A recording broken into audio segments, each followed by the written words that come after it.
What should we say? Bang on a minute? Bang on a minute? What time? 5, 4, 3. No, all right. Let's go 10 past. 5 past. 5 seconds. Nice. Seamless. Oh, it's me. Okay, then.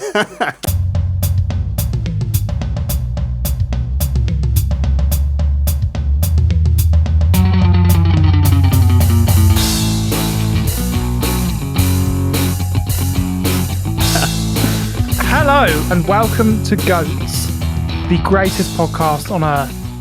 Or is it a podcast, or does it just have all the factors that would make it a podcast, but maybe some people just don't think it's a podcast because it doesn't just doesn't have the right vibe? I don't know. Anyway, it's a show where we salty much. It's a show where we definitively tell you the greatest of all time. Speaking of greatest of all time, it's two great friends joined by their acquaintance, Mork and Vinny. Yes. Yeah, thank you, acquaintance. No worries, mate. No worries, acquaintance. Before we get started, just a quick reminder to check the description of this episode for links to all our social media, our Patreon, our YouTube, where you can watch full-length, fairly unedited versions of this podcast, where you might hear some rude bits. Fucking get on it. Our OnlyFans, ratemybutthole.com. Still a 10 out of 10. Website. Still a 10 out of 10. 4,000 reviews as well. I should probably interject. Yeah, Mork's had technical issues, Morkable issues, as we like to call it in the business.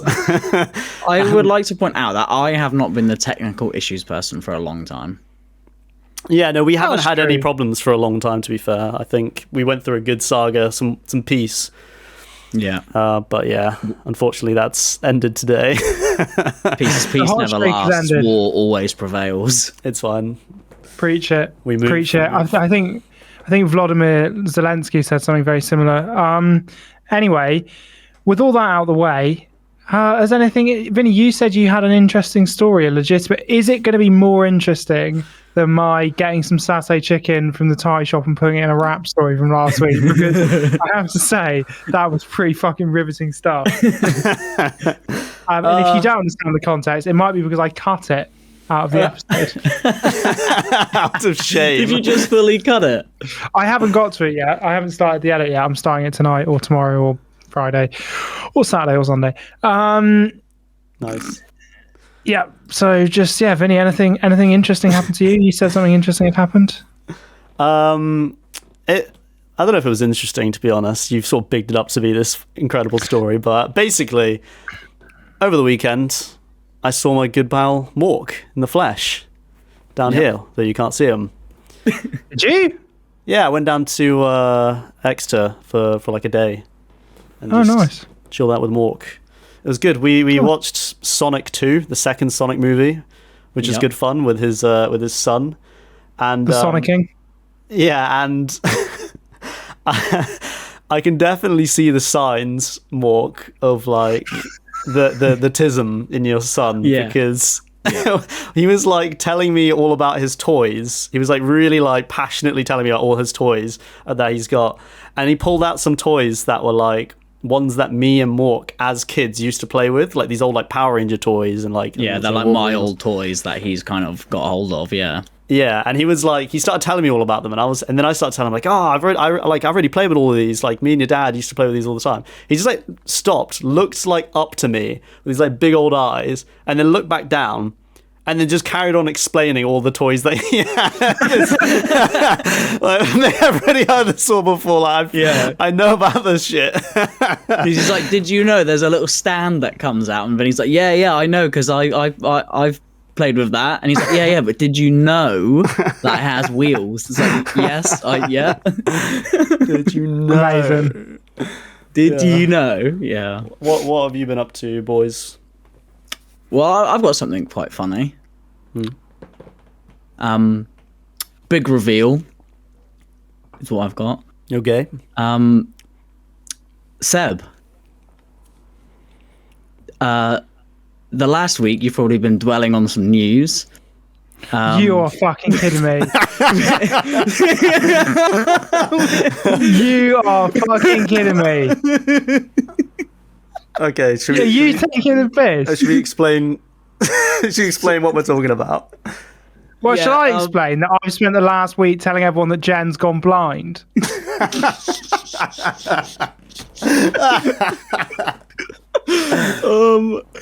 Yeah, well, turns out, mate, that she's cured. She's fine now. She's actually not going blind, and turns out she never was.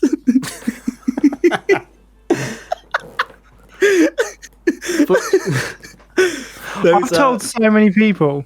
Those glasses are they're blue light glasses for like wearing in the evening for when you're watching TV. They're not like blind training glasses.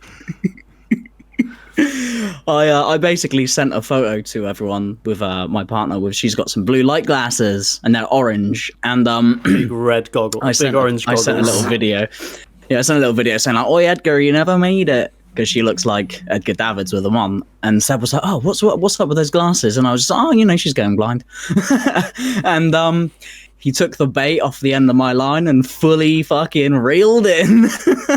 You had me convinced as well, Mork, but you did, whilst that was happening, you were convincing us. You messaged me saying like, she's not really going blind, lol. And I was like, okay, You don't laugh, fuckers, don't contain mate. my excitement. The best thing You was, absolute fuckers. Sebek, the best thing was when you asked me the next day, like, "God, do you reckon Jen's actually going blind?" Because this is the sort of thing Mork would joke about. And I was like, "Oh shit! How do I like talk to her about this without being like, I know it's not true?" Yeah. Yeah. I was like, I was like, "Oh yeah, I could definitely believe it." And I was like, and I started talking about Edgar Davids. He used to wear those type of glasses when his eyesight was going. So like, you never know. I was like, I sneakily like sidestepped and be like, "Yeah, of course it's true." Yeah. So yeah, sorry Seb, you fell for my trap card. You absolute fucker. Beautiful. But you can You rest absolute knowing fuck. that she's not going to be getting a dog or a stick. Thing is, I genuinely thought- did Not think, yet. is she going to get a dog?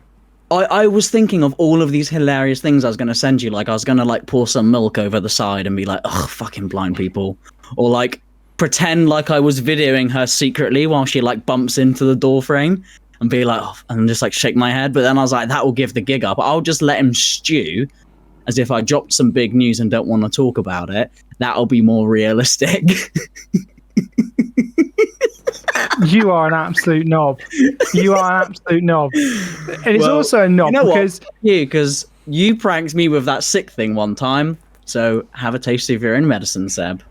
that prank lasted about 10 minutes. 5. 7 days I've thought your girlfriend was going blind. Yeah. That's a good prank. I've been worrying about you. I've been worrying about how you're gonna deal with it. You got enough on your plate. I've been telling people. I legitimately spoke to my therapist about it. Oh no, you're gonna have to go back to all these people and be like, "I was joking." Oh mate, that's so fucking good. I went to my therapist. I was like, I've got this mate. He's a big part of my life, and he's been dealing with a lot, and now on top of all of this, his girlfriend's going blind, and it's just really rattled me. And she was like, "Yeah, we probably spoke about it for 5 minutes." Well, maybe you learnt some, I don't know, life advice, life lessons from it or something. Yeah, that you're a prick. Yeah. Not to be trusted. Well, I'm not even sorry. The only thing in my head right now is just, "Ha! Got him!" No, you shouldn't be sorry. That was really funny.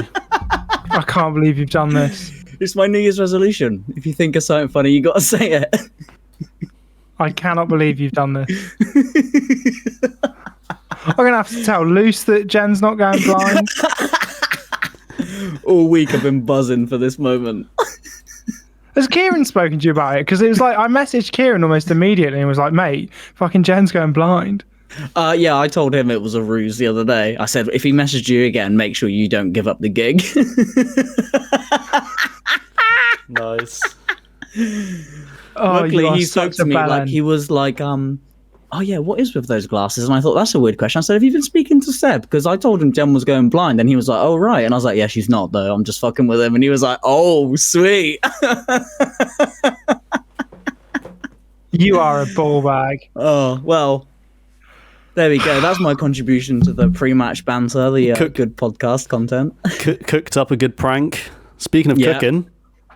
Speaking of cooking, Vinny. Speaking of cooking, let me unlock my phone so I can jump into this segue. Could you just say that again, Vinny? You cooked up a good prank there, Mork. Speaking of cooking. No, I need you to... Sorry, I didn't open quick enough. Fuck's sake, I'm not doing it again. No, do it one more time. Yeah, you cooked up a good prank there, Mork. Speaking of cooking... It was said by the ancient Greeks that when Prometheus... What is this epic fucking intro? Wait. It was said by the ancient Greeks that when Prometheus gave man fire, we no longer needed the gods. And obviously there's been some debate about whether this is a literal giving us the fire or a metaphorical giving us the fire.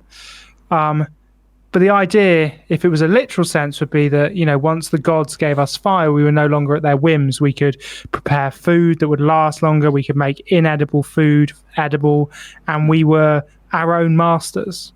Burn down the villages of our enemies. Burn down the villages of our enemies. Burn down the bodies in mass graves. Light ciggies. Since we gained the power to tame fire, we mere mortals have gone from roasting a bit of, cave bear to preparing, to perfecting the art of cooking. The greatest in this mystic art of creation are lauded above all others. Chefs. Often seen as foul-mouthed, sweaty cocaine addicts with a short temper. Michael and Vinny are the perfect pair to debate the greatest chefs of all time. Who wants to go first? Me. I do. The floor is yours. You know I love cooking. Well, only cooking up some sick pranks, mate. How many meals do you think you could actually make? I was thinking this in the car earlier, and I think you might only have 2 or 3. Me? Yeah. One of them's a bacon. Why were you thinking about how many meals I can cook in the car? What a bizarre thought. Because I just realised we're doing Goat Chef, and you 3 dishes. No. I just thought it was kind of funny. No, I can cook some more things now. I've been learning, but I'll get into me in my thing slightly. Okay. Shall I? How many meals do you think you could cook, Vinny? More than 15, maybe 15, 20. Oh no, I can't. Yeah, 15, 20. I feel like a normal amount. I was going to ask another question, but I will save it for the middle of it. Okay. Shall I go? Yes. Timer starts now. Okay. Chefs. What do they do? Well, they just cook shit, basically. And they cook that shit really good. And obviously, there's a lot of good cooks out there. Tons of top chefs in the world. So how do you separate the good from the goat? You have to think about what makes a goat chef. Well, for a start, they gotta cook up the best shit. That's important. They gotta have experience. They've been in the game for a while. They know the ropes.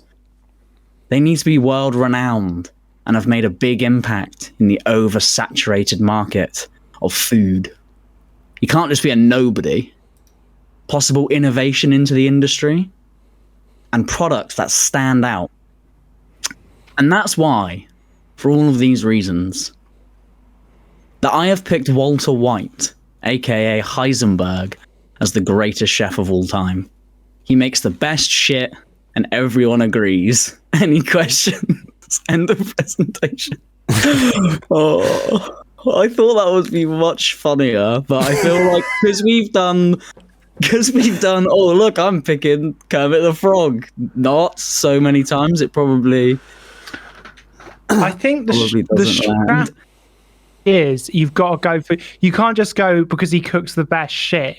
You've got to take a pause, look at your notes, and then go again and be like, so Walter White, born, and go for it. You can't just be like, yeah. You know, you got to sell it So, like you did with your blind girlfriend. Yeah. Come on, Mork. You're better than this. No. Okay, right, fine. Seriously, I do think that a goat chef. I heard that. What was that? My fart. Yeah. Seb, you can't fart on the podcast. Honestly, you can't fart while I'm talking either. That's so rude. That's so rude. I didn't think the mic would pick it up. I heard that little doot. That stays. Right. That's the goal. No, seriously, I do think that a goat chef has probably got most of the attributes that I listed. But I'll be honest for a minute. I don't actually know fuck all about cooking. And it doesn't interest me in the slightest. But over the last few months, I've had to learn how to cook some stuff because my fiance hasn't been able to. So now I know more than I did, but I still basically know fuck all. Although I can make a pretty banging roast. And Seb, you can actually vouch for that. You know, you've tasted my roast. His roast slap. I can't lie. They absolutely slap. Yeah. So I got one thing under my culinary belt, but for the most part, I don't really give a fuck about cooking. It's boring. So for me, a goat chef has got to be someone that even I care about. You know, even I'm like, oh yeah, they're fucking sick, because cooking to me is like the dullest thing in the world. And because chefs, and particularly their new like celebrity chef status, are just massive, everyone has got a favorite chef and buys all the cookbooks of such and such a person, whether it be Nigella, Heston, or that fucking prick Jamie Oliver. Celeb chefs are huge and modern day rock stars. So a goat chef has got to be somebody who is so big on that scale that even like a pleb like me can be like, oh yeah, I know that geezer, he's sick. And so that's why it honestly took me no time at all to pick Gordon fucking Ramsay as the goat chef. Now, good old Gordon was born in the great nation of Scotland. Oh, no.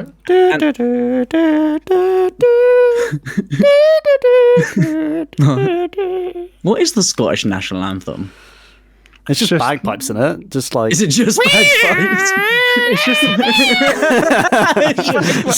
the American one, but bagpipes. It's the American national anthem on bagpipes, and then in the background you can just hear the clattering of heroin needles, just like people eating haggis. Was that one that goes like? Wait, no, I keep that's the same one. That's the Stars and Stripes again. I'm not meaning to. You can't not do the American one. I think that is it. Yeah, that's it. Yeah. Okay. What's the? We got there. I don't know any national anthems other than that. No. All I know is the Spanish one doesn't have any words. Oh, really? Yeah, because every time you watch Spain play football, they're not singing, and you always go on Twitter and people are like, oh, Spanish players are so disrespectful, they're not singing their anthem. It's like, they don't have any words, mate. Yeah. It's funny. But anyway, he grew up in Scotland. Scotland! And growing up, he had his eyes... Right, stop it. So, growing up, he had his eyes set on professional football. And apparently he was a pretty good football player. He was an academy player, and he was playing at the under-14 level at aged only 12. He's done soccer aid a few times, but at a young age he had to give up the footy because of injuries. Yeah, and I think Gordon Ramsay's the type of guy who, if he wasn't really into cooking, he would be up there in like another field. I think he's like fiercely competitive, like, and fiercely just. He is, yeah. Like strives for perfection. Yeah, when I was researching him, his his like whatever he's called, his like mentor, chefing mentor, was like he's like the most competitive person I've ever met. Yeah, he was like he'll basically be like he would be amazing at anything if he wasn't a chef as well, you know. So yeah, that's right. But like even though his football career is like basically a non-existent blip in his life, like in the grand scheme of things, he gets a bonus point for me for trying. That's a +1 in the Mork book because fucking football in it. Now, we can talk about how he rose to prominence in the chef scene, and we can talk about how he trained under all these great chefs and started opening up these amazing best in the country restaurants. I'm swearing at you, but you can't even see. I just realized.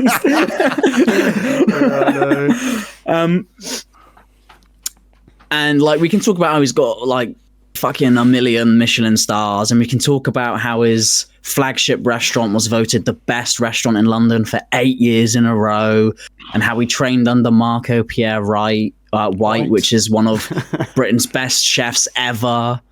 You know, we can talk about how he's one of 8 restaurants in the UK to currently hold 3 Michelin stars. He's in the Culinary Hall of Fame.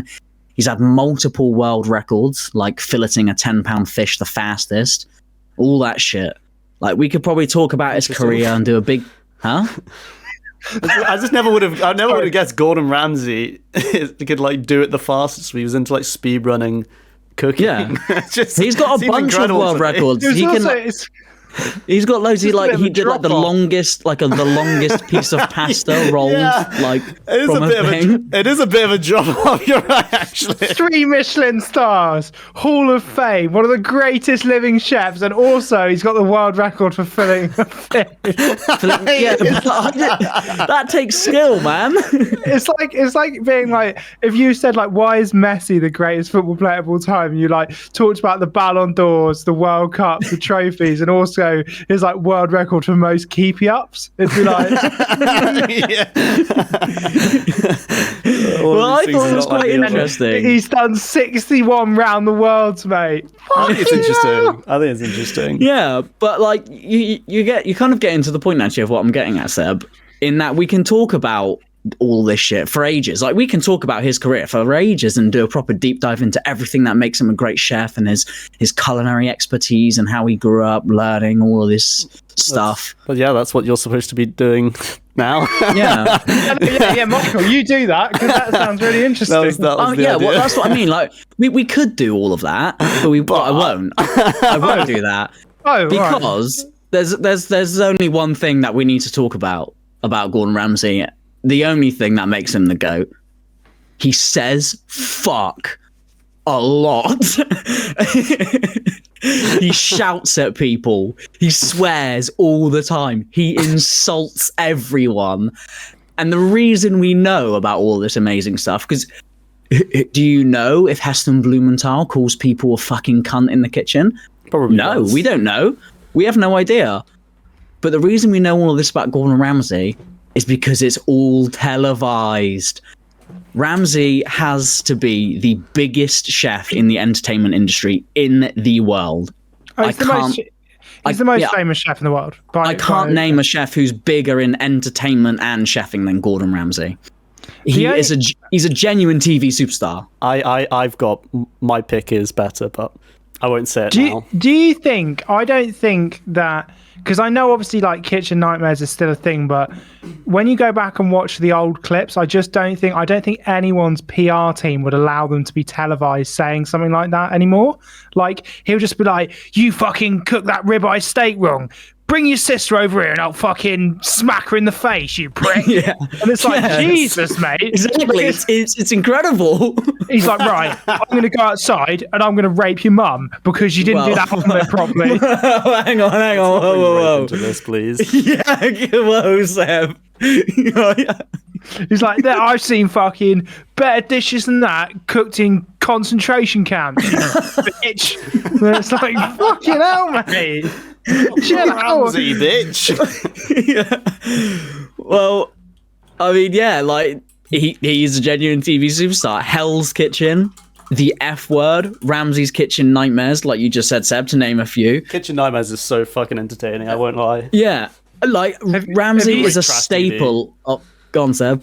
Have you seen the Mitchell and Webb skit that's like based on Gordon Ramsay? Yeah. Where he comes in. What's the one where he like saves restaurants? Is that Kitchen Nightmares? Yeah, that's Kitchen Nightmares. Yeah, where he goes like, into comes like in, failing restaurants. Yeah, and it's got like Mitchell and Webb, and he's like, right, look, I'm just going to teach you how to make this really simple dish. And he's like, right, take a bit of salmon, do this, do that, do this, do that, and he like hands it to him. And he's like, if you do this, you'll save your restaurant. And he just goes, I can't. And he's like, well, I'm just not as good a chef as you. I can't do all those things that you can do. I'm just a bloke. And he's like, oh. And he's like, no, you got it. And you got the fire in your belly. And he's like, no, I don't. I just can't cook as well as you can cook. That's why my restaurant isn't as good as your restaurant. It's really good. It's so good. But like, he's a staple of the entertainment business. And where would we be as a society without this kind of entertainment? You know what we would be without this? We'd be an idiot sandwich. We'd be fucking raw. Ramsay's biggest and best influence on the world is his TV goldmine of entertainment over the last 20 years. Hell's Kitchen is genuinely one of the best reality shows of all time. Talking about the US version particularly. Like, it's up there with Jersey Shore for me. And me personally, I haven't got a fucking clue what an entree is. I don't know nothing about scallops or sauté and shit, but I have watched almost every single episode of Hell's Kitchen, and I cannot get enough. Seeing Gordon actually square off with a contestant who's telling everyone to fuck off and I ain't no bitch, Chef Ramsay, it is incredible. Gordon just stands there like, yeah, it's so tough, mate. Yeah, fuck the cameras. Yeah, you want to go? Let's go right now. It's TV gold. He is a nutcase. He's screaming at people whose food is raw. You're cooking the duck in a burnt pan, you fucking donkey. I could watch Hell's Kitchen compilations on YouTube for hours and hours. And the reason it works is because Gordon Ramsay is actually a world-renowned chef in his own right. He is one of the best chefs in the entire world, and he commands the respect of these fucking cretins, and he will help them, and he will give them the advice, and at the same time he'll call them a fucking donkey. Like, they're in this place, and he's putting them under immense stress and pressure, screaming at them, telling them their food's fucking raw, and they're a shit cunt, and they're a fat piece of shit, and they can't keep up because that's what these top restaurants are like. Like, when you've seen those fly-on-the-wall documentaries of these 3 Michelin-star restaurants, you've got all the little shit munchers, what they call sous chefs, like chopping vegetables, and the head chef guy just goes, smacks him on the back of the head. He's like, fucking get on with it, you cunt. These carrots are fucking raw, mate. These carrots are too orange. Exactly, and it's just like going crazy, and everyone you speak to, they're like, oh, the chef was brutal, you know, you're doing 18, 19-hour days. You don't sleep. You're addicted to coke. Head chef's fucking screaming at you. Like, Gordon Ramsay like puts these guys in that position for their own good and for our entertainment, and that's why we fucking love it. For our entertainment. What? Honestly, when you see those old episodes of Hell's Kitchen, you know that bit from The Watchmen where Rorschach goes like, "You're in here with me." It's like that. Like, he's so angry. Yeah. Like, they're like just trapped in a room with an angry man. Yeah. I think it's fucking brilliant. What more do you want? Wow. Think about it. Let's pretend that Gordon Ramsay never went on television. He was just a really good chef. One of the best in the world, right? That's a big star. That puts him in contention for GOAT already. But now imagine having that and having given us Hell's Kitchen. Do you know what I mean? 5 stars. Yes, Seb, that's right. No. Where would we be without it? I think, like, and also, Gordon Ramsay is genuinely one of the best chefs in the world.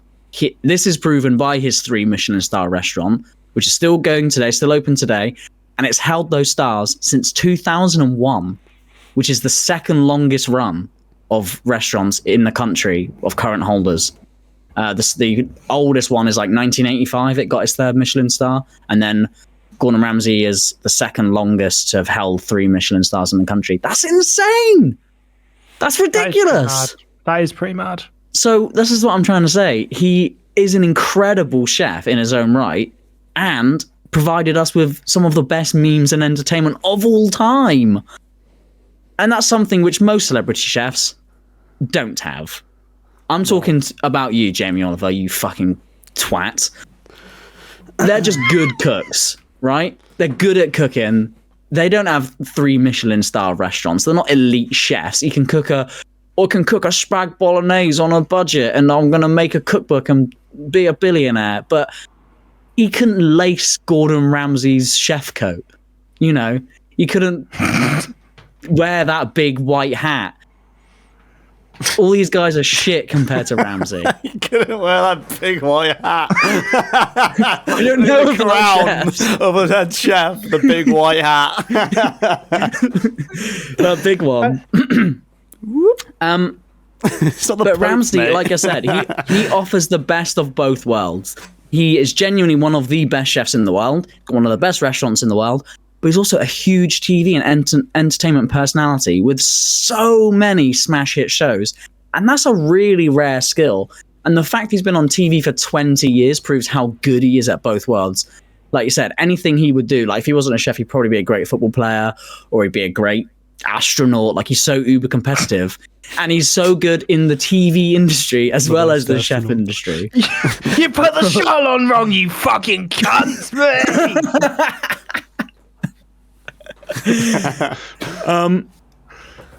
Like you either have one or the other. Jamie Oliver can do Saturday morning shit TV, but he couldn't hack it in a 3 Michelin star restaurant being called a cunt his whole life, could he? And Michel Roux, like, yeah, mate, all right, you can cook up some pretty good shit in that, but could you host Hell's Kitchen? No, you couldn't. You're not fucking good enough.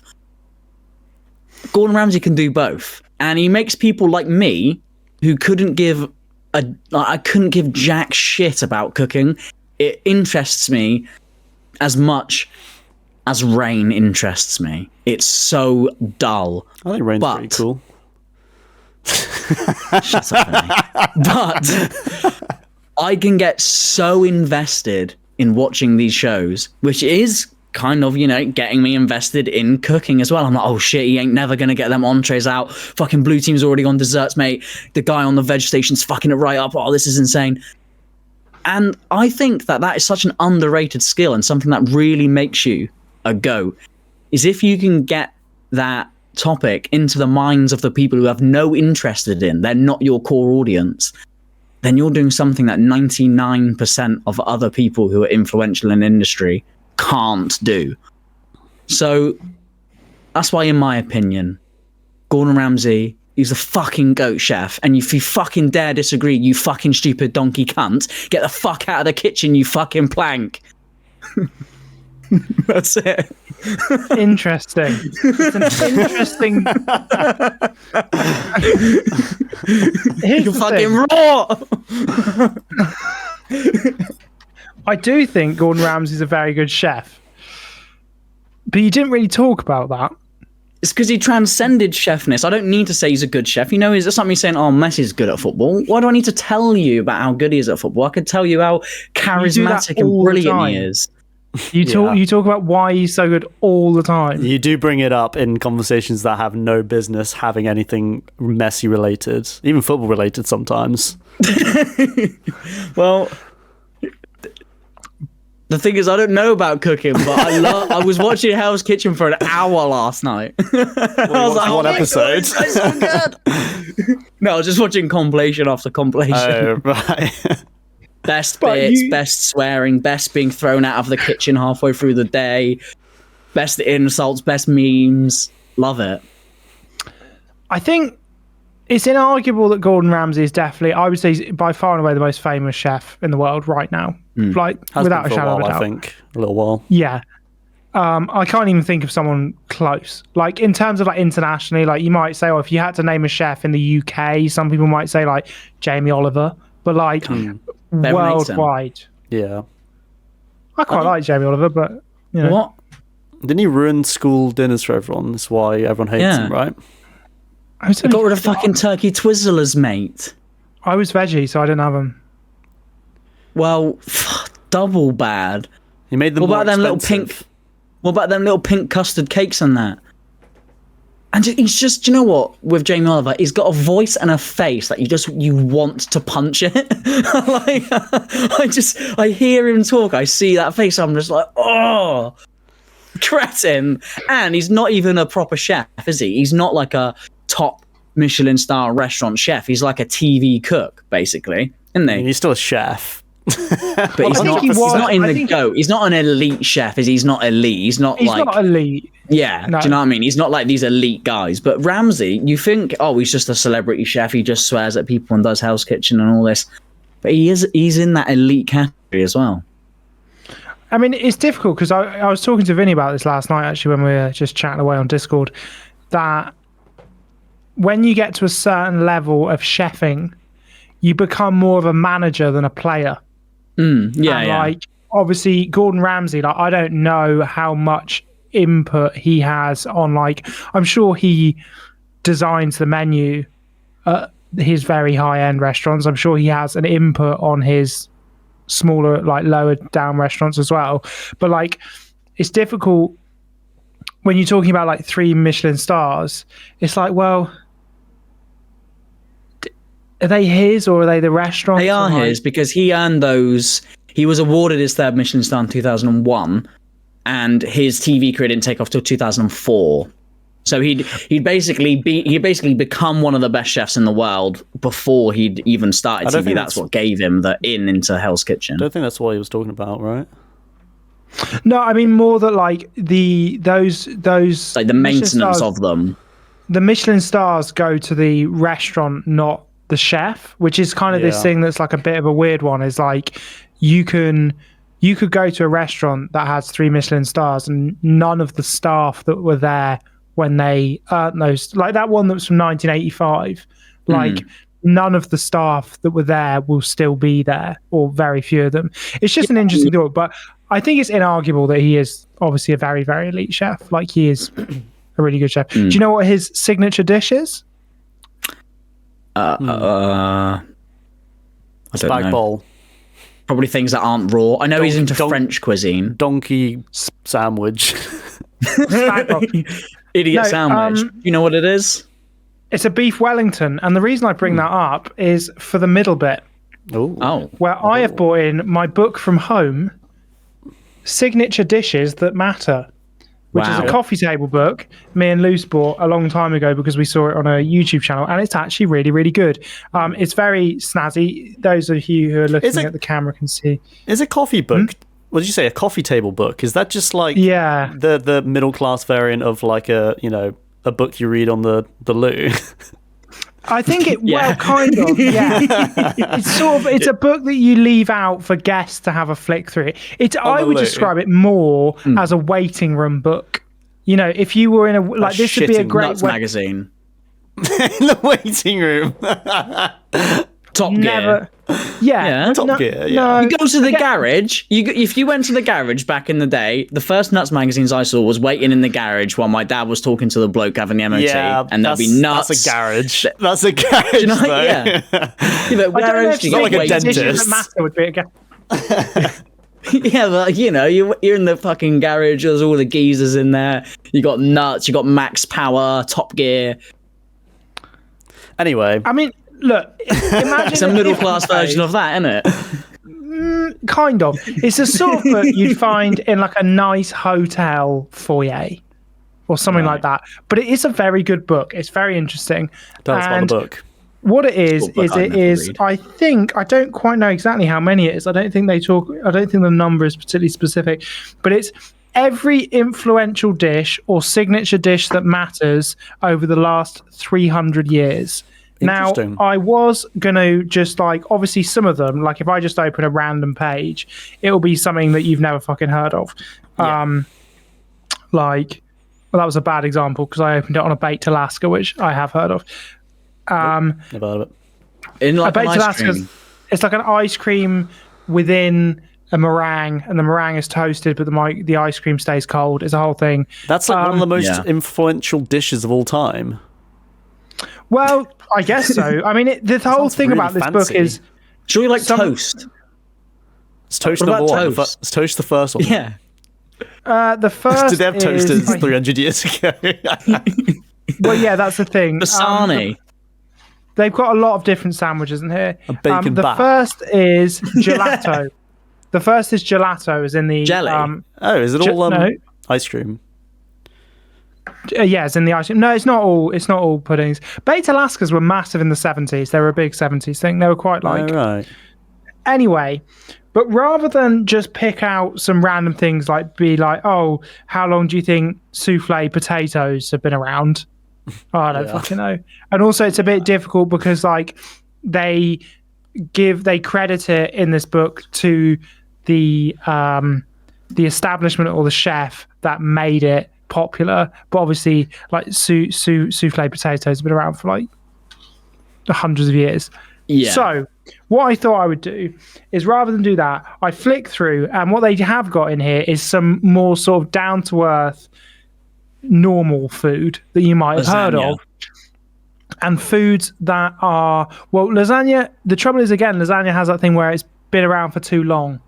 Whereas these are ones that were invented within the last 100 years. Tikka So what I'm masala. going to do, okay, we'll get there in a minute, Mork. So what we're going to do is we're going to go from person to person. I'm going to name a thing. I'm going to go to the page in the book. I'm going to read the first sort of paragraph and what it says about it, just because it's nice.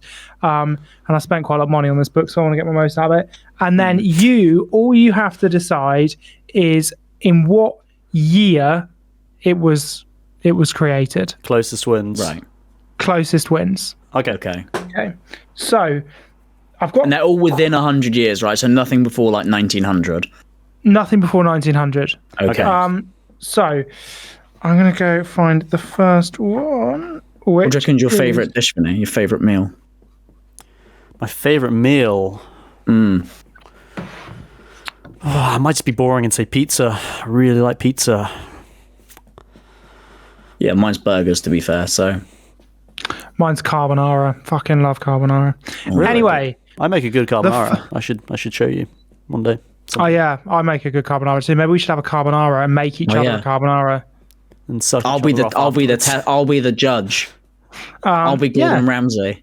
Fucking cunt, man. Anyway, no. So your first signature dish that matters is avocado on toast. Oh fuck off! What broke the millennials' pockets? Exactly. Bill Granger made this dish a global phenomenon when the 21-year-old cook with no formal restaurant experience put it on the menu in his tiny cafe in what year? Of course, he didn't have proper restaurant experience, and he put it on his in his vegan cafe. 1985. You're going 85? More. I'm gonna go 95. I don't think vegans were invented in 85. I think they're That newer is- than that. That is utterly wrong. However, it was in 1993. So Yes! you get the point. Yes, my logic Real close. won. Real close, nice. It was Yeah, it was in well done. Australia. Oh, right. Was it? Yeah, who knew? Oh man, that would avocado's definitely be great. like London, California. Really? Oh yeah. Yeah, because all vegans will tell you. I mean, I'm not trying to do this to bash vegans, but they're like, "Oh, meat is bad for CO2," and I'm like, "Yeah, but those 10 avocados you've eaten this morning came over on a plane all the way from California," and they're like, "Nah." I'm like, "Well, So does Australia it just did." have the right climate for it then, I guess? Probably, yeah. Yeah.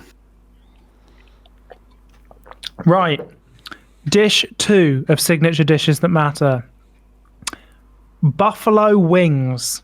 Ooh, I like This those. spontaneously devised bar snack, assembled from odds and ends available at hand late one night at a bar in Buffalo in northwestern New York State, is more than just an iconic American dish. But when was it invented? I'm gonna say 1962. Because I think it probably took off when like McDonald's and all that kind of like fast food like that really was big in America in like the 50s. So I'm going to say a little bit later than that in 62. I'm going to say 1970. Mork takes the point again. It was invented in Anchor Bar in 1964. Which I think is pretty bloody impressive. Right. You know your foods.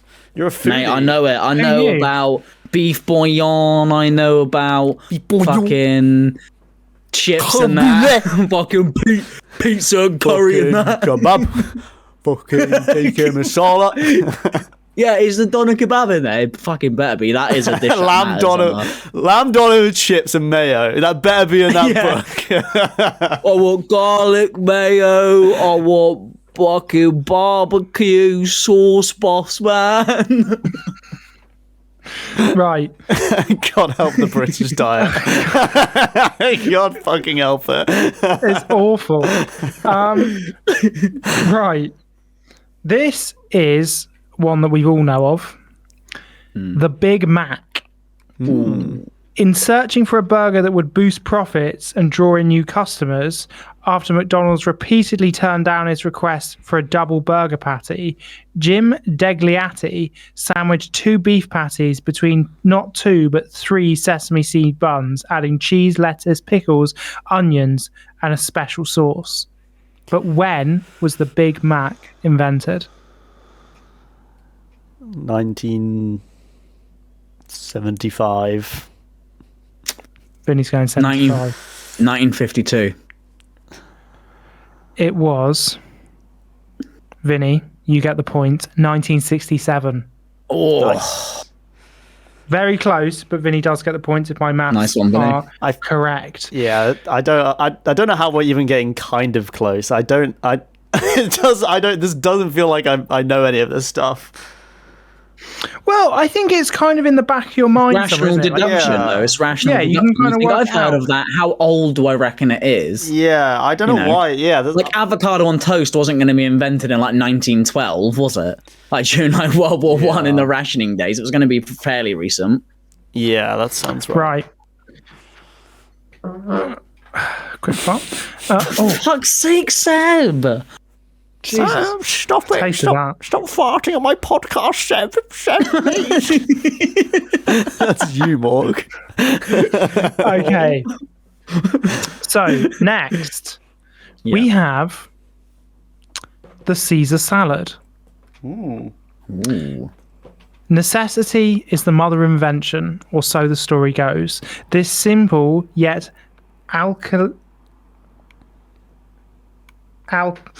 alchemical salad was allegedly thrown together when the Tijuana outpost of Italian-born chef Cesar Cardini's San Diego restaurant was overrun with holidaying Americans in search of booze during probation. But when was... Oh, fucking hell. Prohibition. What? But What's when... the foods? It's a Caesar Caesar salad. Caesar salad. Okay, Caesar salad. I don't know how I've managed to fuck reading up so badly. I couldn't follow any of that. Let me try Yeah. again. No, it's all right. I know. I think I Nick! know. I'm going again. Necessity is the mother of invention, or so the story goes. This simple yet alchemical salad was allegedly thrown together when the Tijuana outpost of Italian-born chef Cesar Cardini's San Diego restaurant was overrun with holidaying Americans in search of booze during Prohibition. Bit of a hint there. Yeah, that's a massive hint. Prohibition was in the When was- 30s, right? So I'm gonna go middle of the park, 1935. Right, Vinny, when you saying? Oh, it was the 20s. So I'm going to go middle of the park, 1925. Vinny gets the point. It was Yeah. Was it the 1924. 20s? It was I 1924. always thought Prohibition was in the 30s. No, Yeah. it was Prohibition in the 20s when America was doing great. I did this in history, so I remember this. And then 29 happened, the Great Depression. Everyone got super depressed, lost all their jobs. And then they brought back booze to make people feel better People about happy. The financial crash. Okay. So I'm probably off on there. Yeah, nice one. Well done, Vinny. Nice one, V. Yes! Right. Yes! Your 5th signature dish that matters. All even Stevens in the park. The Hawaiian pizza. Ooh, An The original. worst pizza, by the way. I love Hawaiian pizza. No, An original pineapple doesn't belong on pizza. I love it. Can we It's not just have this sweet and debate? salty. And, an original and divisive flavor combination that came from pure experimentation. The Hawaiian pizza was invented almost 4,500 miles an Almost 400. Oh, for fuck's sake, right, again. An original and divisive flavor combination that came from pure experimentation. The Hawaiian pizza was invented almost 4,500 miles from the Polynesian source of its name. The name hailed from the brand of canned fruit that Chatham, Ontario restaurant owner Sam Populomopoulos placed on a standard tomato and cheese pie, quote, just for fun, alongside bits of ham. I should pronounce his name properly. It's Panopoulos. He's Greek. Yeah, sounds When Greek. when did he do it? When did Ange Postecoglou invent the Hawaiian pizza? Company. You need to go first, mate. I'm going to go 2000. 2000. Okay, I feel like I'm going to very go off then. I'm going to go 79. Do you know what, Mork? You're still not that close, but you are closer. It was 1962. Oh, wow, that's ages ago, man. I know, but that's what I find really... My most interesting ones in this book are not the ones where it's like some fucking ancient thing where they're like, people have been making this for that. It's when it's like, when did the first guy make a Hawaiian pizza? Because that's fucking mad. Like, it's so ubiquitous now, but it's like, when was the first stuffed crust? You know. Exactly. That is interesting. Right.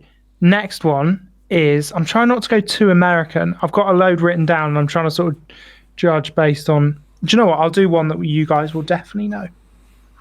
Definitely. Donna with chips. Donna with chips. Donna with chips.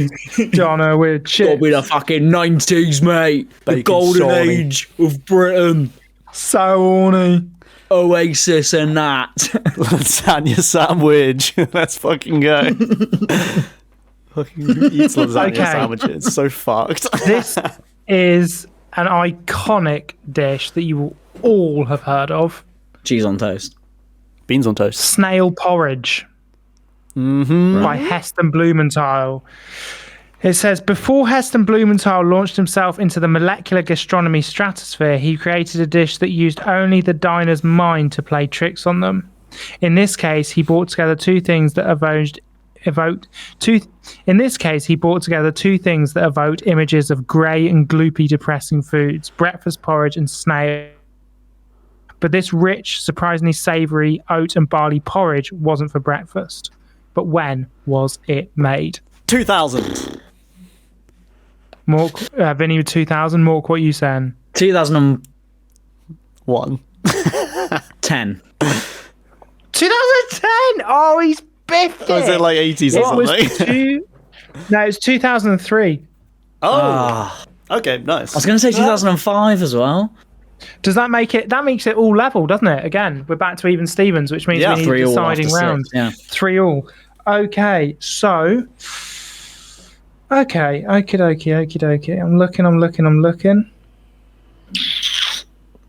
There was one I was going to do, which was the potato puree, Vinny, that you mentioned yesterday, but I think that's a bit unfair because you already mentioned it. So I'm going to go for something. It is a bit American, but I feel like we've all heard of it. It's an iconic dish from a very, very specific city. Do you know what I'm about to say? Philly cheesesteak. The Philly cheesesteak. Nice. So, this street cart sandwich that came to represent a city, the Philadelphia cheesesteak, was born when an Italian immigrant's young son, who was selling hot dogs and fish cakes on a corner in South Philly, tired of his offerings one day, asked his brother, Harry, to run to the butcher's shop for some scraps of meat. Harry came back with thinly sliced beef, which Pat crisped up on his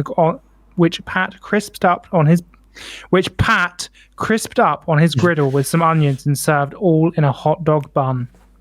As legend would have it, a cab driver who frequented their cart liked what he smelled and asked Oliveri to make him one of his off-menu sandwiches. Word spread, and it came to represent the city. But when was the Philly cheesesteak invented? 1982. 1982.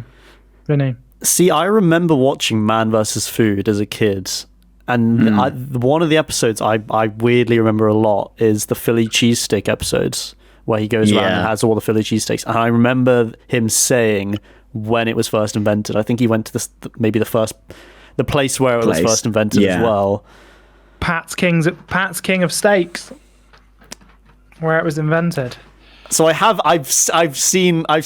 heard this number. You've got this knowledge somewhere. When I was like 11, and I just Man vs. Food was so fucking good, wasn't it? Oh, what a show! Didn't he have to stop doing it because he was just like his heart was gonna explode or something? Yeah. If you watch the first season, he's like a regular bloke, and that's why it's kind of funny. Because regular bloke is eating all this stuff, and like by like season 10, he's like 500 pounds. It's like yeah. That was the whole thing is that he's not a competitive eater. That's the whole thing, isn't it?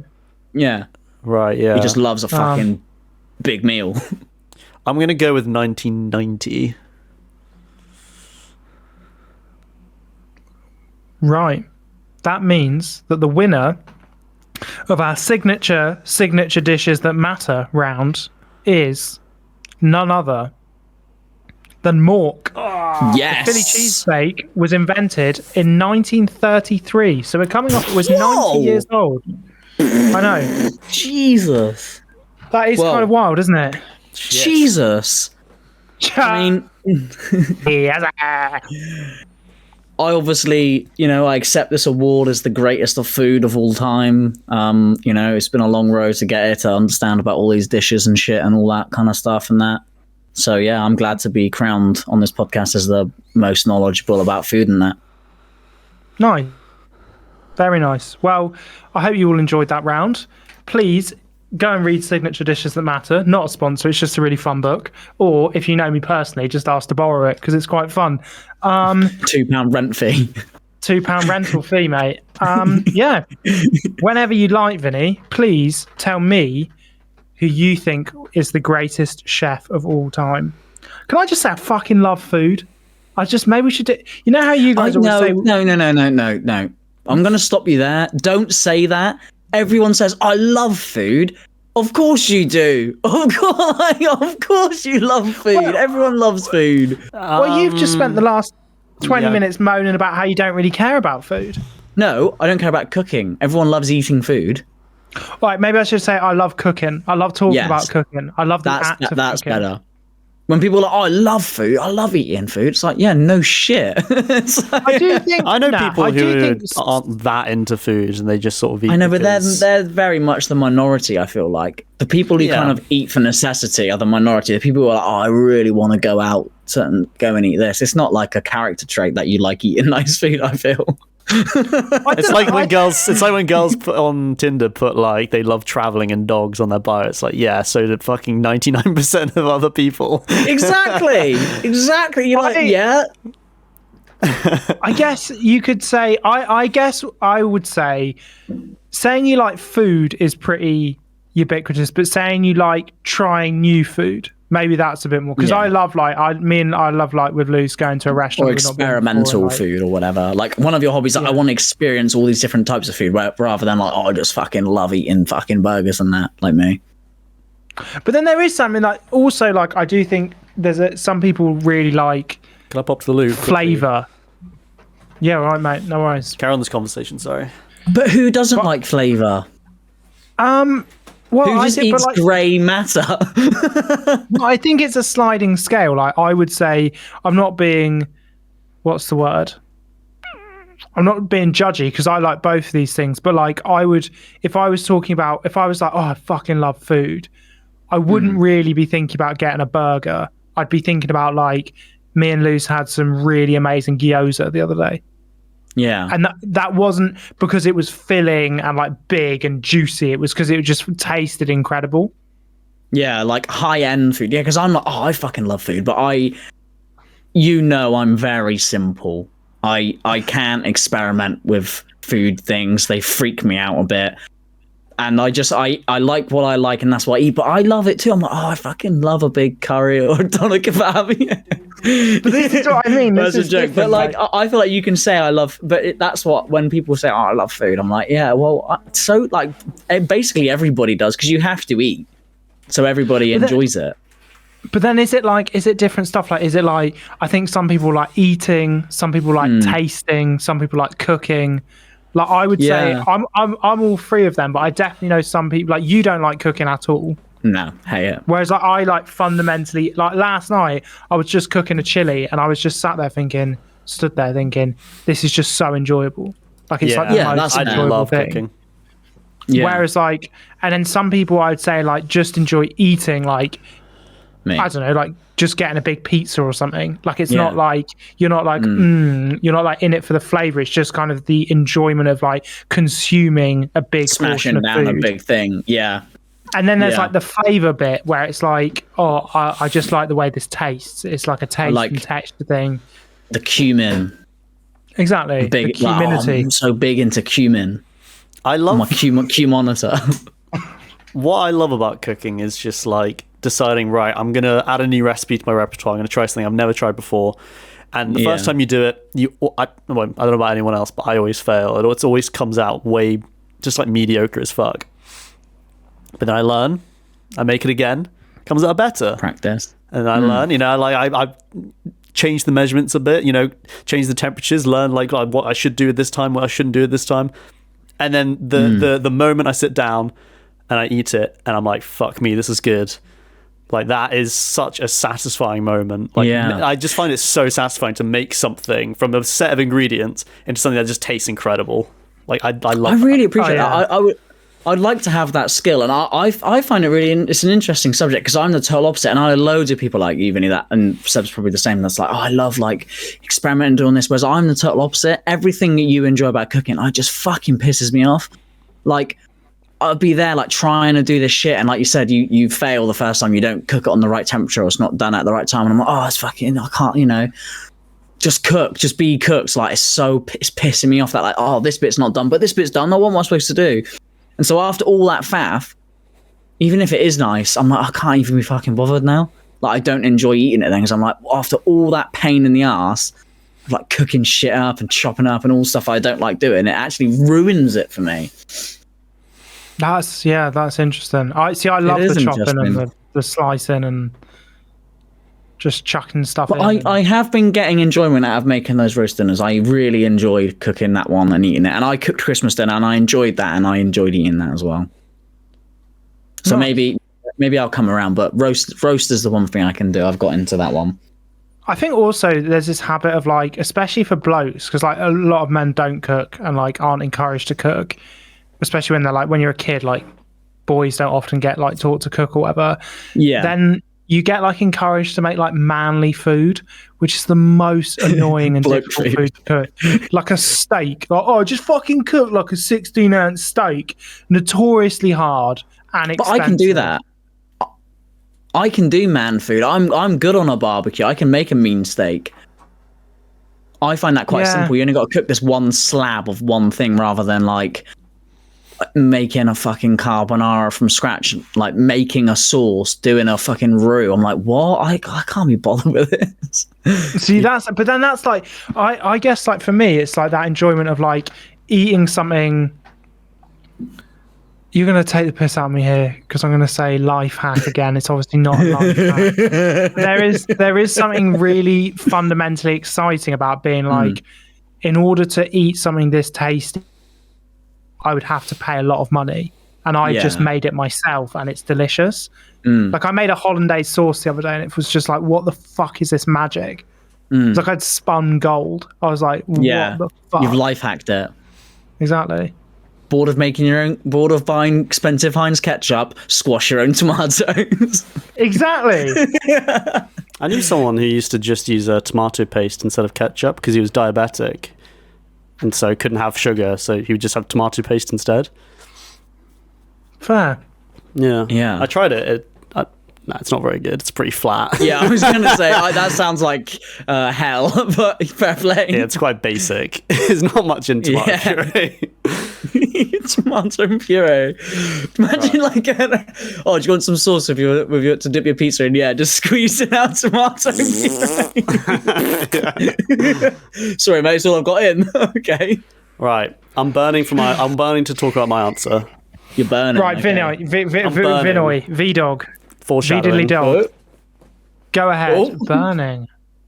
So He's doing Tandoori Man. Right, go. So, Mork, it's interesting what you said earlier when you were talking about how Gordon Ramsay is the biggest, like, you think he's just the most entertaining cook of all time and the most, like, the biggest meme. But Biggest in the entertainment industry. But I've got, biggest in the entertainment industry, I've got someone who's even bigger. Someone who is a fucking living meme. So, Guy Ramsay Fieri, or Guy Fieri, is an American restaurateur, author, and an Emmy Award-winning television presenter. Who? You don't know Guy Fieri? The guy with like the spiked up frosted tips and the I flame thought he was shirt. the lead singer of Limp Bizkit.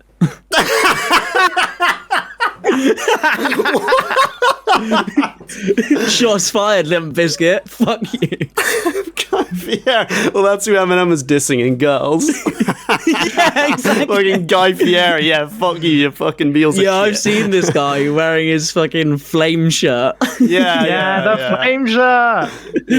Yeah. Isn't he like a proper? He's actually quite a proper chef, though, isn't he? Yeah, he's got loads of restaurants. Well, he co-owned 3 now defunct restaurants in California. I haven't actually picked Guy Fieri, by the way. Oh, thank God for that. See, that's how you do a good bit. That's how you do it. That's how you do it. You make it believable. Although I wanted to pick Walter White for Ghost Chef as well. I found this dude who's like a real life Walter White, and his actual name was Walter White, and he was like the best meth cook in Alabama for 10 years.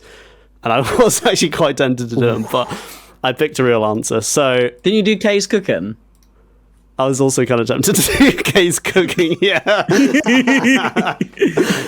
I went for a boring real answer. So what makes sorry, I need to rewrite that. I forgot to rewrite the first line. What is the most important quality in a great chef? Well, if you ask many of the top chefs, they'd probably have some variance in their answers. Someone like Marco Pierre White or, Gordon Ramsay might say that the head chef's main purpose in the kitchen is to just shout and invigorate and offload all your passion onto the other cooks so they can just make the best, get the best out of them. Whereas someone else might say that the whole restaurant experience, being as close to perfect as possible, that should take priority. And then obviously there's the obvious answer, someone who makes really fucking good food. Well, the guy I've picked today doesn't really have any of these qualities. By his own volition, he was a pretty mediocre cook. He never once earned a single Michelin star, and the restaurant he was most known for running closed down in 2017. However, I would argue that the other achievements that he had earned in his lifetime are what truly set him apart from everyone else within the gastronomic sphere. That's a new word that I learned. That means like the world of like restaurants and chefs and cooks. Oh, that's interesting. Yeah. Yeah, gastronomic sphere. Word. Gastro. Oh, I know who you've picked. I know who you picked too. Yeah, it's that rat in the hat. Yes, it's Ratatouille. I picked Ratatouille. Fuck's sake, I should have picked Ratatouille. His name's not Ratatouille, it's Remy. No, it's Ratatouille. Not, his name's Ratatouille. It's called Here comes Ratatouille. Ratatouille the mouse. Yeah, exactly. Ratatouille the rat. Oh, yeah, Ratatouille, that famous film about a mouse called Ratatouille. I thought he was a gerbil. Oh, mate, don't talk about G-Force. They're guinea pigs. And you'd know. So, the man I'm picking today is the one and only greatest chef of all time, Anthony Bourdain. Anthony Bourdain. Born in Manhattan in the 1950s to French and Jewish parents, Bourdain's lifelong obsession for food started when he tried his first ever oyster on a holiday in France. Years later, whilst attending... Oyster, you never made it. What? What? That doesn't rhyme. That doesn't make sense.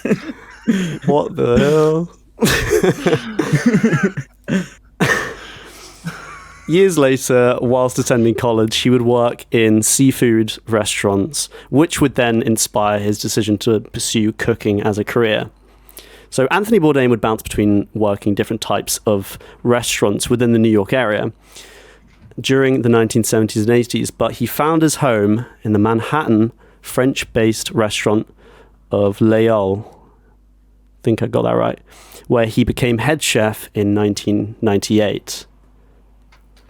Bourdain's culinary prowess was not confined to the traditional domains of haute cuisine, which I learned that's a new word. It's high cuisine in French, so it's kind of like high-end fancy shit that Michelin star restaurants cook. Right, yeah. Rather, it manifested in his appreciation for the unpretentious and the diverse. His palate embraced street food as enthusiastically as it did Michelin-starred dishes, reflecting a genuine love for the essence of each culinary creation. Bourdain's skillful use of simple ingredients and emphasis on authenticity are what set him apart, making his culinary creations accessible and relatable to the wider audience. So that's the boring bits about food that I've never eaten before. I wrote that about food that I've not eaten. Let's just move on with our lives. Yeah. Have you ever eaten like Gordon Brown's, not Gordon Brown. Gordon Brown. Gordon Brown has a brown sauce bacon bap every day. No, but like, have you guys ever eaten at like a Michelin star restaurant? Have you ever eaten like high cuisine? Reasonably high cuisine. I've eaten like, when me and Jen got together, I took her to this place and it was like, I was like, oh, I'll have the fish rather than like fucking whatever it was. It was just called like the fish, you know, and it was like 30 quid or something for the one thing, plus like £15 for a glass of wine. It was like 100 quid. We only ate like two things, and like it was just like a bowl with like a little square of fish and a little leaf on the top and some drizzle around the side. It was okay, but I mean, it was fucking tiny. I think we went to like Macca's afterwards. And I was like, yeah, okay. Like, it didn't blow my mind. It's probably not that fancy, but yeah, that's like my kind of experience with that kind of food.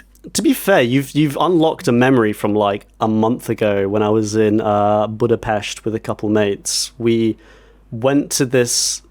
We didn't know how fancy it was until we were like seated, and then we realized, you know, we were literally seated and like it just looked super fancy, and like there was like the extravagant wine menu and all this stuff, and there wasn't like a lot on the menu, and so we had, I think, pretty much, it probably was like high cuisine, or at least something that's close to high cuisine, and it was fucking incredible.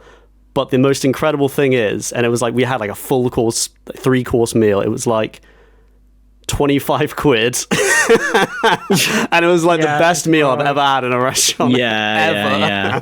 That's I remember insane. like very similar thing when I went to Vietnam. I was like hanging out with these Australian guys, and we're in this place called, was it Hoi An? It's like a little sort of quite touristy village where they like keep things like looking all old fashioned. And we just got into this habit for like, we were there for like 4 days of just going and like eating like sort of rich aristocrats from the 1920s, where we'd like go and eat at this just outrageously posh restaurant where like, yeah, like, and you just like looked over this lake, and we were like wearing posh sunglasses, well, fake posh sunglasses, and yeah, I was gonna say, yeah. So like they like, we'd been to like the tailors where they like make you a suit for like a fucking a penny. It's like incredible. And like, yeah, like you'd spend like $500 million dong or something on lunch, and it was just ridiculous, but it came to like less than a tenner, and it was just insane. It was absolutely insane. Wow. Yeah. Right. So the answer, I think, is not really. The answer's not really. Yeah, okay. So, I'm not going to lie. I've never read a single Anthony Bourdain book. I've never had any of his food. But the reason that I'm picking him today is because I quite like his TV series. That's right. It's a passionate answer. That's the thing. That's the same. It's the same reason as me. Like, yeah, he done all that cooking shit, but like it is. The but TV show is wicked. I'll get into it. Okay. If you don't know about Parts Unknown, it's basically just this TV show where Anthony Bourdain would travel to just places all around the world, often pretty exotic, but sometimes it'd just be like Alabama. And they'd just like try their local cuisines, make some of their dishes, and just talk about the, interesting, fascinating tidbits of all of their cultures. Now, obviously, there are thousands of shows that are exactly the same as that. So why is Parts Unknown probably the only cooking show, definitely only cooking and traveling show I'd watch by myself? Sorry, I lost where I was in the notes. Well, I guess it's the fact that in Parts Unknown, he just completely immerses himself in the culture that he's in. He really does just meet with local people, have conversations about their, like, what's it like to be a local person, what's your culture like, what's going on in your country, all of this stuff, and just have like very regular food that they would have in that country. Like, he would go to a really poor country and just have their, like, quote unquote peasant food. And that's like another thing he was like a really big advocate for, is like him calling out that a lot of these fine dining restaurant people, these like high-end chefs, all the Michelin stars, kind of look down on this sort of peasant food because it was like made with some animal that like is like considered a bit taboo to eat in like Europe, like eating like hamsters goat or whatever. Right, yeah. And he like calls it out, and he says like, he would say that that's just racism, plain old pretentious simple. And pretentious and just straight up racist. There's like the idea that like only European cuisines, only like European delicacies are allowed. Anything else that's like not like really allowed in our like culture, that's just you're backwards for this sort of thing. And he called that like scorpions on a stick. Yeah, like scorpions on a stick, or scorpions in a That's what I lollipop. think of when I think of exotic. I think of those like stands in like Southeast Asia with like scorpions on a stick and that. Oh yeah. And I'm like, they look tasty. Like fried tarantula, I've seen that before. Yeah, I'm like, it looks tasty, but it is a scorpion on a stick. Yeah, I don't know. I'd like to maybe try it, but it's a bit scary. Yeah. So yeah, he would go to these places and just like try the cuisine, really immerse himself. But that, not only that, like his ability to write like a good story and to like have these really introspective and like interesting observations on like the world around him, like that's really what makes Parts Unknown like that extra bit so good. Like he was given like pure creative control over that series. And you can tell because some episodes are a little bit like weird. I remember watching one episode, I think it was the second one, he went to like Korea. Second time he went to Korea, he like, the whole episode's told in this kind of backwards way where like he's kind of recounting what happened the night previous when he got like really, really drunk. And like the whole evening, like he just got absolutely blasted and just like partied with all these like local Korean dudes basically. He would like just go to like local Korean people and just like people who just got out of work, like businessmen, and just like drink with them and chat about like what's it like to be like Korean, what's going on in Korea, what are you guys up to, what do you guys do, and what's your career path? What's your career path? Yeah, I mean, he would have these like bad. He would have these just like really interesting things to like say about like the world around him, and he was like, he was like definitely like a kind guy. Like he wasn't this super over the top aggressive type of cook. And it's gone a bit rambly because I basically just completely gone off my notes. But I guess I'm just trying to showcase that, like, his sort of philosophy on food and what is really important about food is not like the restaurant experience. It's not how incredible the food looks or smells or just, tastes, obviously. It's about the people you share your food with.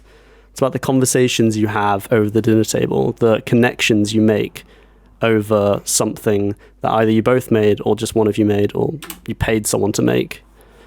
And that really is judgment. I feel like not being like looking down on people because like, oh, you don't dine at fancy restaurants, you don't know jack shit about food. It's like, nah, it's more real, more personal than that is what I'm getting. Yeah, exactly. Like food is like, in our society, food is like a time to be like, to check in with each other, like over the dinner table, to communicate on your lunch break. Yeah, it's the time for like reflection as well. It's the time for introspection. And shit, where was I going with that? That's like he sort of, that was his whole philosophy on food. What makes food so good? Like, it's not just the food; it's the things around the food. And I love making dinner for other people. I just making a dish for other people, and it also turning out good as well. Like, that's just the cherry on top. If it's shit, then I feel like shit. And it's just like, and they enjoy it and I'm enjoying it, and I don't know, it's just like, it's special. It's like, I've made this and people have enjoyed this, and like, we're enjoying it together. Like, it's shit. Do I have 6 minutes left? I can vouch for that. You've cooked me stuff, and it might be really basic. It might be like a little cheeky spag bol or something. Yeah. And like, I'll see you like looking at me as I'm like munching it. I'm like, oh, Vinny, this is good, mate. And I just see that little twinkling eye where you're like, yes. Because you've done a nice thing for somebody, isn't it? It's like you're doing a nice... Yeah, and we're sharing this experience as well. Like, exactly. And it's like, like I was saying, everybody likes food. Like, don't say you like food. Everybody likes food. So like, when you make something for somebody else and they eat it and they're like happy, you know what that feeling is, and you get pleasure out of giving somebody that feeling of like, oh yeah, that's nice. They're enjoying that, and we're enjoying it together. And I made that for them, so I'm happy. I totally understand what you're saying. Yeah, I mean, obviously, I can't cook good shit, so it doesn't. The only feeling more pleasurable that is when you've like slaved away for hours and hours and hours, and you made this really delicious thing, and then you see someone eating it, and they're like, "Oh, that was the best thing ever," and then you just know deep down in your heart that you snuck a pube in it, and they didn't realise. You spat in it. Fuck's sakes. You jizzed in the mayo. And no one complained. We're having a hashtag wholesome moment here, and you bring pubes into it. Bonding with our brothers. I stuck a pube in It's like that bit in I watched a live on the weekend, which is about that plane crash in the Andes Mountains in the 70s, and like when they were eating the corpses of their friends, they did it to live, and it was a shared experience. Those people's bodies gave life to the survivors. What the fuck are you chatting, mate? What the fuck? Is that what we were talking about? Or is that cannibalism? Oh, I thought we were vibing. Clearly not. Now me and Sebek are two good friends, and you're the acquaintance. You were the acquaintance. You can't even see. You've kicked me out of the video. You don't even want to see my face. Yeah. I mean, my despicable, ugly face. You do say the most worrying things on the WhatsApp group. Like every time I recommend something, I'll be like, "Oh, Morg, did you like that show I sent you?" And you're like, "Oh yeah, I love the bit where that guy got nailed to a wall." Like, why exactly? And the other thing I wanted to talk about, it's very rambly. I sort of wrote this script like 20 minutes ago, I think, while Smork was doing his. But the other thing I want to talk about is just like, it's like that thing I said earlier. It's like I guess maybe had one fine, like high dining cuisine in my lifetime. But like, that's it. Like most of the meals I eat are just like meals I make, or just meals I like go to a restaurant and have, and it's like fairly regular sort of meals. And so when I watch shows like MasterChef with my dad, he loves MasterChef, and so I'll watch it with him and I enjoy it. but like I'll see the foods they're making, and it's just so like over the top ridiculous. Like I'm sure it tastes incredible. I'm sure. But just looking at it, I have no idea what the fuck it tastes like. They'll just say a bunch of words I've never heard of in my life. Like I don't really understand the super high dining stuff. Like I don't eat that stuff, so I can't relate when they're like, oh yeah, it's got that like nice sharpness. I'm like, does it? Fucking, I don't know. Yeah. And so when I watch those shows, it doesn't inspire me whatsoever to cook. But the things that do inspire me, and like, I do mean this, like Parts Unknown, the fact that he does immerse himself in the cultures and he has a lot of this peasant food. He makes this food, like this food that the regular people of that, country would eat, and like shares it with them. And watching that and it being like some like fish and potatoes as like the ingredients, it's like I can make that at home. And like he made it so good, it looks so fucking good, and it's simple, it's easy, it's like lots of simple ingredients, but just like how you do it is like really, and that's inspiring. That makes me want to actually try new things and develop my repertoire as a cook. So I think he at least inspires me to be a better chef. I don't know if it makes me a better, cook, but there we go. So yeah, I feel like I said everything that I wanted to say. Great writer, great person, just had lots of great ideas, and inspiring in the way he cooks and the way he thinks about food. Nice. Yeah, I like that. I feel inspired by that because I feel like you said, you've had one. You don't resonate or connect to that high dining experience. You've had one in your life. Like, let's say we've all had one. It was really, really tasty, but it's like that's I can't be doing that every weekend. That's what I mean as well. Like, is that the best meal you've ever had? And for what reasons? Probably not. Like, the best meals that we have are like the ones like with your mates or at this particular time, or it's all the other stuff surrounding it, sharing it with those people.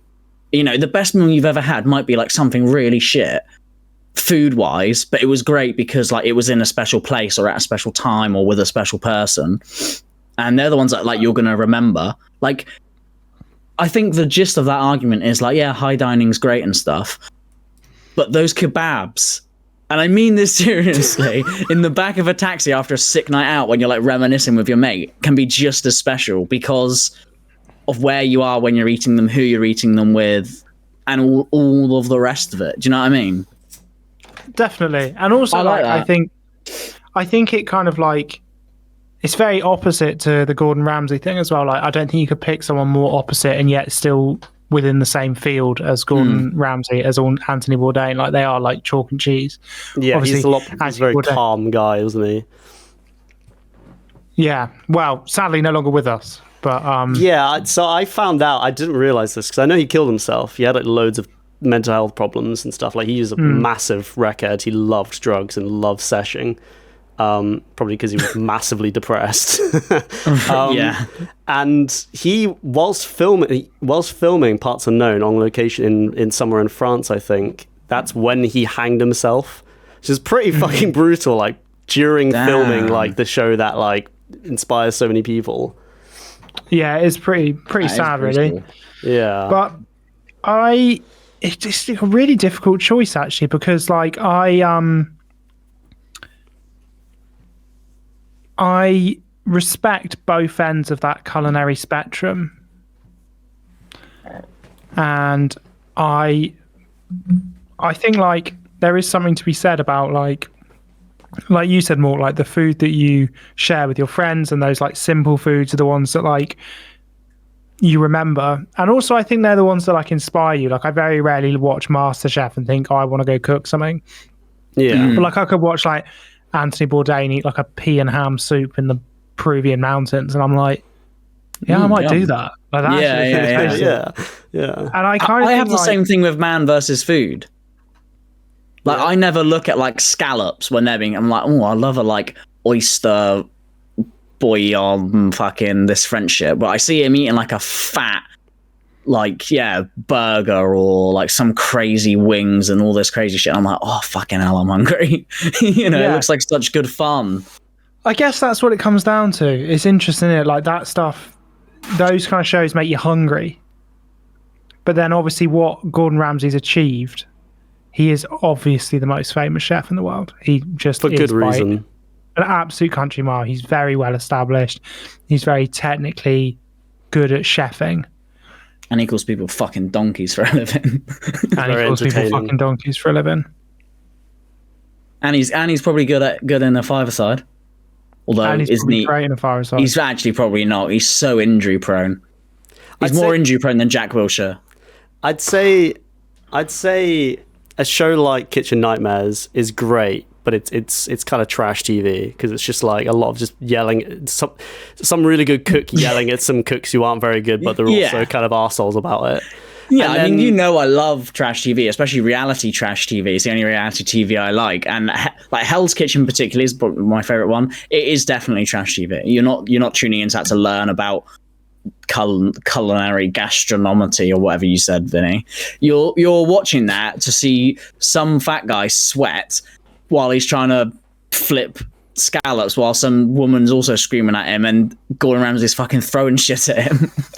I literally saw him throw a spoon across the room at somebody on one of the compilations last night while calling him like a fucking pig, and that's why you watch Hell's Kitchen. But on the other end, I was going to say Anthony Bourdain's Parts Unknown is, I feel like, the complete opposite. I think it's a lot more like introspective and interesting, makes you think, makes you marvel, I think. It's just it's a completely different vibe. It's the complete opposite vibe, yeah. Yeah. I think everything on paper, and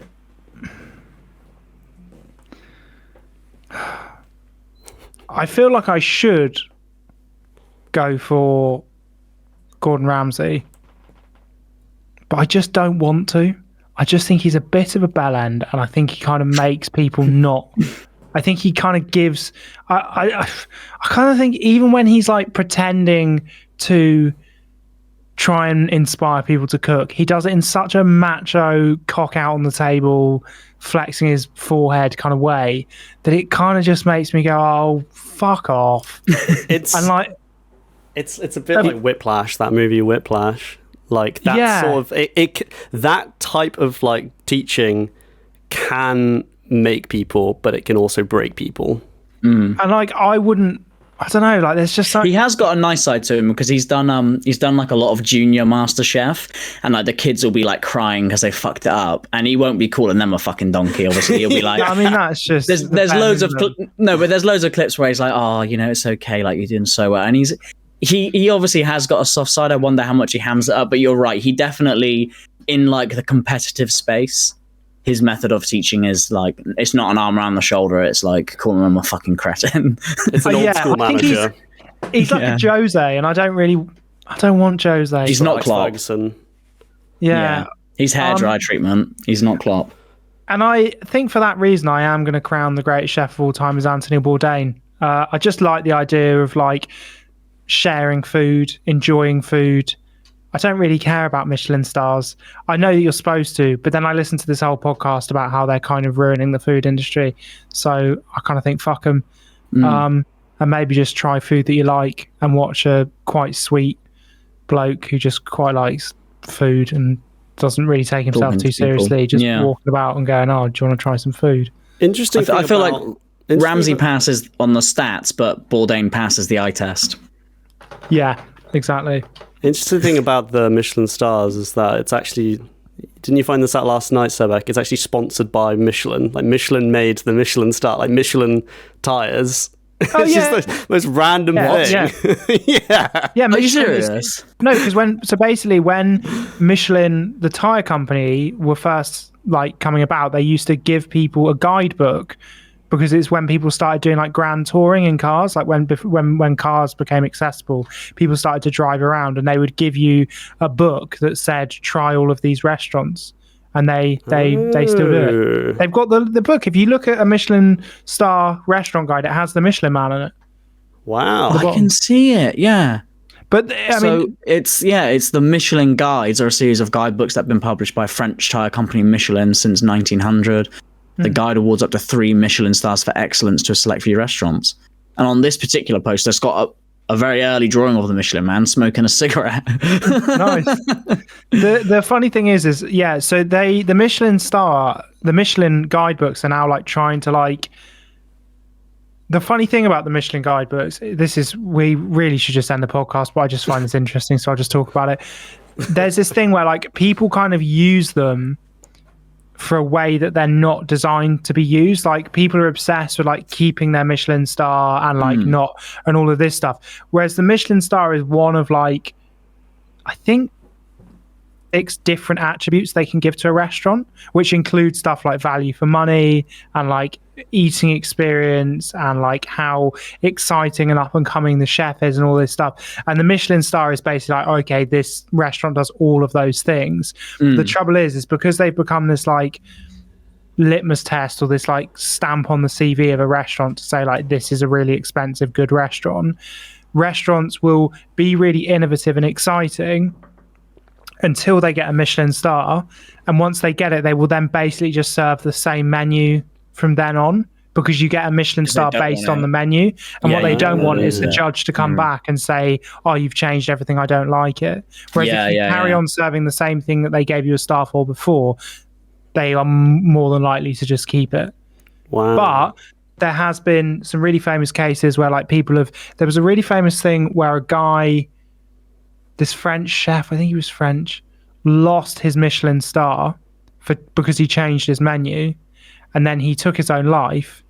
And then a bunch of other chefs and restaurants handed back their Michelin stars and said they didn't want them because they thought that like the pressure and the kind of the way that it encourages people not to innovate is like actually quite toxic, and people become so obsessed with holding on to it that it's like not that helpful.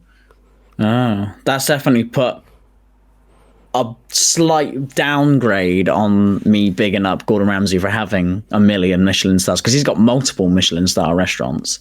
Yeah, I think the thing is, it should be like the Ballon d'Or. Like just because you got it one year doesn't mean that you should get it the next. And like I think it's like it's kind of gone a bit weird. Do you know what it's weirdly? I know it's completely different, and it's a complete.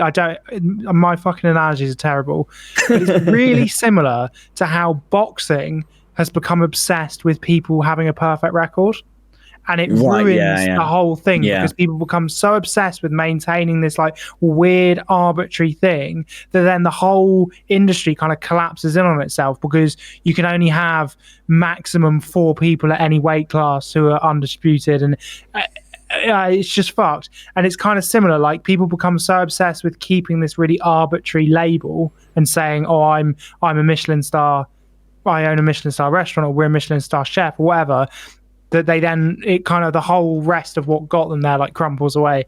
So yeah, fuck the Michelin star, but don't fuck the Michelin guide, because it is supposed to be all right actually. Cool. Just don't take the stars too seriously. But on that note, I'm fucking starving because we've been talking about food for so long. I'm like absolutely ravenously hungry. Yeah. And yeah, thank you for listening. I actually really enjoy this episode. I'm just one of those people who just likes food, so I really enjoyed this episode. I was dreading this one because I just didn't feel like I was that passionate about chefing, but I agree. Like I love making food. I love like food in general. Yeah, it's fun to talk about. I enjoyed this one as well because I was like, again, as I've said, I don't really give a fuck about cooking and all that kind of stuff.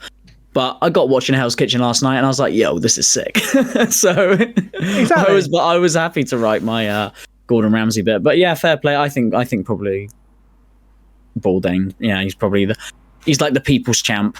Do you know what I mean? He's the people's champ. And I feel like I resonate with his message more than Gordon Ramsay calling people a fucking twat. But I can never drop my love for that kind of stuff because I just love it so much. But yeah, nice one. It was a good episode.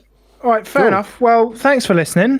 Don't forget to look in that description and follow us on Instagram and everywhere else. And we'll see you next week. I can't remember what we're doing. You'll be there. Summit. I can wait. I can find out. He's going. He's looking. He's checking. Oh, it's gone to the AR. Top. It's a penalty. 6. Pedophiles. No, it's Goat Explorer. You versus Mork, Sebek. That is a good one. That is a great one. I always wanted to be Explorer, and now I'm living on a boat. So Indiana Jones. Who knew? Indiana Jones is a great shout. Anyway, on that note, we really need to finish things up. It was great to see you both. It was great to speak to you. It was great for you, all you listeners, to listen to it. It really validates my thoughts. Love you. Bye. Love you. Bye. Love you. Bye. Bye.